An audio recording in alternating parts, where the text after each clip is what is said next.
ਯਾਰ ਮੈਂ ਕਹਿੰਦਾ ਦਾਨਿਸ਼, ਮੈਂ ਇਹ ਨਹੀਂ ਕਹਿੰਦਾ ਕਿ ਵੀ ਮੇਰਾ ਵੀ ਉਦਾਂ ਜਿੰਨਾ ਕੁ ਬਣਦਾ ਉਹਨਾਂ ਕੁ ਬਣਦਾ ਰਾਜੇ ਤੇ ਅਸੀਂ ਸਰਕਾਰੀ ਸਾਡੀ ਵਜ੍ਹਾ ਨਾਲ ਵੀ ਦੁਨੀਆ ਫੈਸਲਾਬਾਦ ਨੂੰ ਜਾਣੀ ਹੈ ਯਾਰ, ਵਾਹ ਵਾਹ ਵਾਹ, ਹੈਨਾ? ਕੀ ਬਾਤ ਹੈ ਉਸਤਾਦ ਜੀ, ਹੋਣਾ ਚਾਹੀਦਾ ਵਾ। ਸਾਡਾ ਵੀ ਕੋਈ ਥੋੜਾ ਜਿਹਾ ਕੋਈ ਨਹੀਂ ਸ਼ਹਿਰ ਦੇ ਹਵਾਲੇ ਨਾਲ ਇੰਨਾ ਕੁ ਮੁਜੱਸਮਾ ਲਾ ਦਿਓ ਵੀ ਉਹ ਪਿੱਛੋਂ ਸ਼ਹਿਰ ਨਜ਼ਰ ਹੀ ਨਾ ਆਵੇ।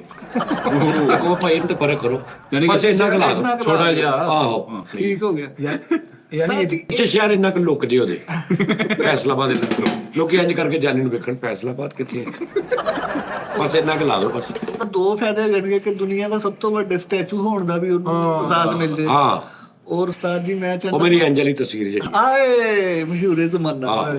ਉਹ ਡਿੱਗੇ ਵੀ ਨਹੀਂ। ਪਬਲਿਕ ਪਲੇਸਾਂ ਤੋਂ ਜਿਹੜੀ ਪਪੂਲੈਰਿਟੀ ਮਿਲਦੀ ਹੈ ਨਾ ਉਹ ਹਾਂ। ਚੋਂ ਨਹੀਂ ਮਿਲਦੀ। ਹਾਂ ਤੁਸੀਂ ਆਵਾਮ ਦੀਆਂ ਨਜ਼ਰਾਂ 'ਚ ਰਹੋ। ਹਾਂ, ਮੈਂ ਕਿਤੇ ਮੈਨੂੰ ਉਹਦਾ ਮਿਲਿਆ ਨਾ, ਮੈਂ ਤੈਨੂੰ ਪੜਾਉਣਾ ਹੀ ਆ ਜਿਹੜਾ ਆ ਜਿਹੜੇ ਬੋਰਡ ਲਾਉਂਦੇ ਇਹਨਾਂ ਦਾ ਚੇਅਰਮੈਨ ਵੀਰੇ ਖਿਆਲ Publicity ਵਾਲਾ। ਪਬਲਿਸਿਟੀ ਵਾਲੇ।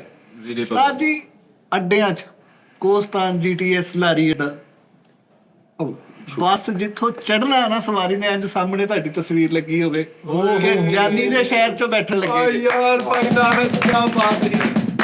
ਹਰ ਬੱਸ ਦੇ ਵਿੱਚ, ਹਰ ਬੱਸ 'ਚ, ਟ੍ਰੇਨਾਂ 'ਚ, ਬੱਸ 'ਚ, ਸਟੇਸ਼ਨਾਂ ਦੁਕਾਨਾਂ 'ਚ। ਤੇ ਹਾਂਜੀ ਵਾਸ਼ਰੂਮ ਬਣੇ ਆ, ਹਾਏ ਲੇਡੀਜ਼ ਜੈਂਟਸ ਹਾਂ। ਜੈਂਟਸ ਤੇ ਤਸਵੀਰ ਲੱਗੀ ਹੋਵੇ ਉਸਤਾਦ ਜੀ ਦੀ ਹਾਏ ਫੈਸਲਾਬਾਦ ਦੇ ਵਾਸ਼ਰੂਮਾਂ 'ਚ ਆਏ ਲਾ ਇਹ ਕੀ ਕਹਿੰਦੇ, ਕੀ ਕਹਿੰਦੇ। ਮੈਡੀਕਲ ਦੀ ਦੁਨੀਆ 'ਚ ਵੀ ਉਸਤਾਦ ਜੀ ਦਾ ਨਾਮ ਹੋਣਾ ਚਾਹੀਦਾ ਹੈ। ਜਿਹੜੀਆਂ ਮੋਰੀਆਂ ਵਾਲੀਆਂ ਕੁਰਸੀਆਂ ਹਾਂਜੀ ਇਹਨਾਂ ਦੀ ਢੋ ਤੇ ਓਏ ਯਾਰ ਭਾਈ ਵਾਹ ਵਾਹ ਦਾਨਿਸ਼ ਆ ਜਿਹੜੇ ਮਰੀਜ਼ ਭੰਗ, ਨੂੰ ਪਤਾ ਹੋਵੇ ਕਿ ਫੈਸਲਾਬਾਦ ਦੇ ਅਸੀਂ ਸ਼ਹਿਰ 'ਚ ਇਲਾਜ ਕਰਾ ਰਹੇ ਹਾਂ। ਆ ਜਿਹੜੇ ਮਲੰਗ ਭੰਗ ਪੀਂਦੇ ਆ, ਉਹ ਘੋਟਾ ਲਾਉਂਦੇ, ਘੋਟਣੇ ਦੀ ਤਸਵੀਰ ਹੋਣੀ ਚਾਹੀਦੀ ਓਏ ਯਾਰ ਇਹ ਤੇ ਐ ਵੱਡੀ ਪੂਰੇ ਭਾਰ ਨਾਲ ਐ ਘੋਟਣਾ ਸਾਜ ਜੀ ਐ ਉਹਨਾਂ ਦੀ ਦੇ ਉਸਤਾਦ ਜੀ ਦੀ ਵੈਸੇ ਉਂਝ ਵੀ ਲੋਕ ਜਾਣਦੇ ਹੀ ਆ ਮੈਨੂੰ,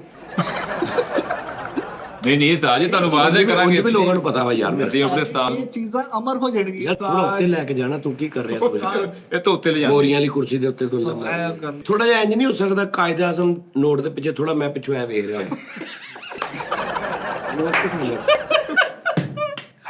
ਇੱਕ ਯਾਦਗਾਰੀ ਸਿੱਕਾ ਕੱਢ ਦਿੰਦੇ ਹਾਂ। ਆ ਜੀ ਆ ਕਿਹੜੀ ਗੱਲ। ਆਹੋ, ਮੈਂ ਉਹਨਾਂ ਦੇ ਮੋਢੇ ਤੇ ਗੁਣਿਆ ਦੇਖ ਰਿਹਾ ਵਾਂ। ਹਲਕਾ ਜਿਹਾ ਬਲਰ ਜਿਹਾ ਭਾਵੇਂ ਹੋ ਜੇ, ਤੁਸੀਂ ਇੱਕ ਕਿਸਮ ਦੇ ਮਤਲਬ ਭਾਵੇਂ ਲੋਕੀ ਥੋੜਾ ਕਨਫਰਮ ਕਰੇ ਯਾਰ ਇਹ ਕੌਣ ਆ, ਜਾਨ ਨਹੀਂ ਲੱਗ ਰਿਹਾ।